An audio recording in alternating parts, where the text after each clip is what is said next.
Alright guys, time to assemble the torque converter. So this is just a cheap Chinese one. It's not a nice Comet one. You know what? It's going to work for what I need it to. They're not too bad.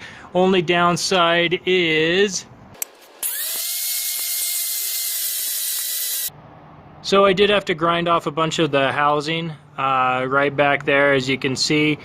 Obviously the oil fill was right in the way. And well, luckily, that's why the engines have two oil fills. This one is going to be a bit harder to get to because it will be up against the seats, but that's what I'm going to have to work with. So these guys have a couple different mounting patterns, so you can angle it up and down, make it work however you want to with your cart. This is one I've chose. It worked the best with the least amount of modifications I had to do.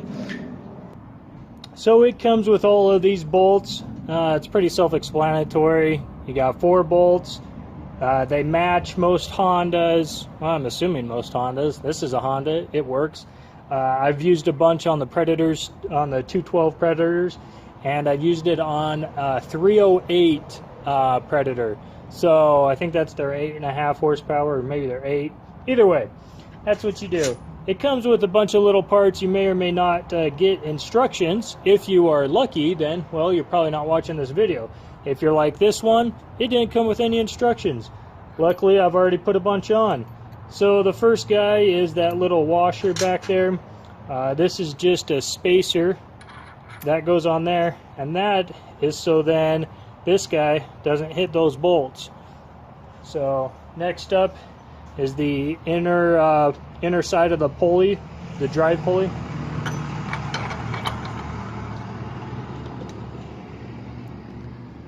See, as you can see, without that spacer, the pulley would hit the bolts. So I think it comes with it, right?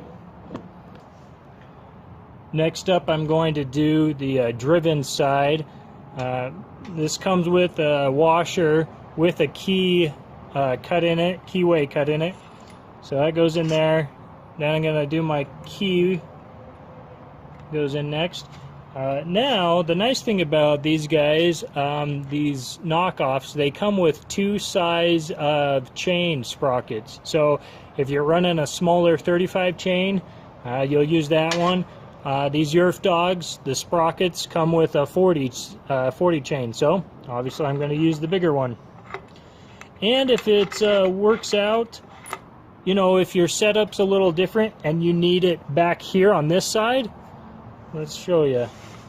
You can actually slide all of this stuff to the back side. You can put this sprocket back over here onto that side. I'm gonna keep it over here just because, well, this side works best with my setup. So there's that key sprocket. And next, the driven pulley.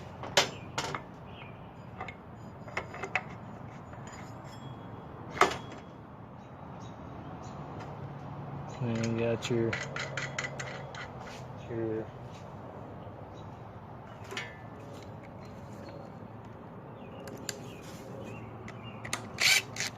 if you got an impact, makes it nice and easy.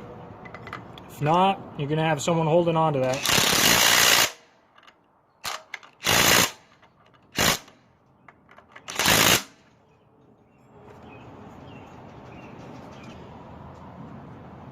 Okay, next up we're going to put the belt on.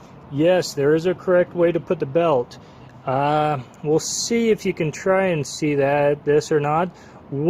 This side of the belt is flat, it's perpendicular. This side kind of has an angle to it. So if you can take a look at that and guess which side's which, you can tell this side of the pulley's flat and this one has the angle to it. So obviously the flat sides go against that, angle side against this one. Make sure that gets put on the right way or else you'll rip apart your belts really quickly.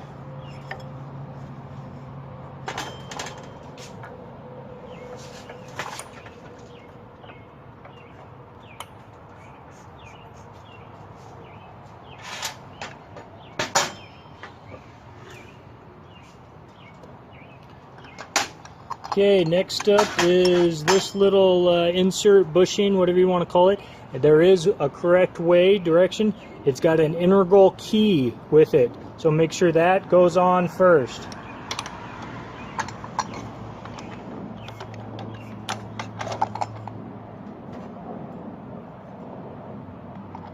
Then this little outer washer bushing, whatever you want to call it.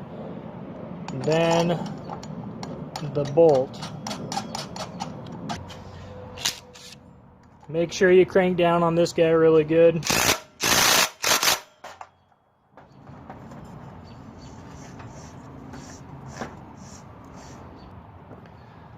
Last but not least, they do come with these little covers.